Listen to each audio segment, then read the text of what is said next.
Dans les difficultés d'apprentissage de la conduite de fauteuil roulant électrique, on peut reproduire les essais dans la vraie vie d'apprentissage, mais on est forcément contraint par des conditions extérieures. L'idée de la conception d'un simulateur, c'est de pouvoir vraiment répéter les essais pour favoriser l'apprentissage et surtout de contrôler l'ensemble de l'environnement pour ne pas mettre la personne en danger au cours des essais, mais pouvoir quand même voir aussi ses réactions vis-à-vis d'un danger. L'intérêt, c'est qu'en simulation, si vous heurtez un obstacle, vous le faites en virtuel, vous ne le faites pas en réel. Vous ne risquez rien pour vous, pour les autres, pour la structure. Donc on est parti de ce constat-là, et donc dans le projet européen ADAPT, en fait, on a travaillé sur la conception de bout en bout d'un simulateur de fauteuil roulant électrique en réalité virtuelle.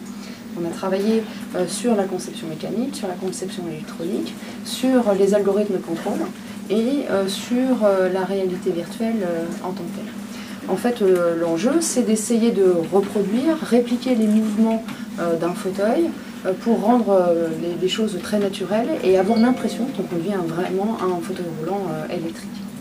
On sait que ce facteur d'impression d'être dans la vraie vie est un facteur vraiment majeur dans le transfert des compétences entre le monde virtuel et le monde réel.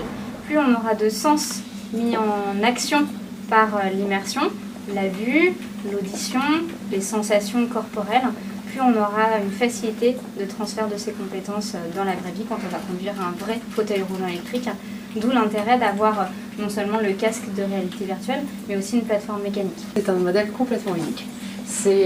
Donc il a été développé par la société, il a été conçu par l'INSA et fabriqué par la société Sealcorp qui est dans le bassin rennais. Là, l'idée est assez innovante du point de vue de la conception en elle-même et de la façon dont on pilote en fait cet outil.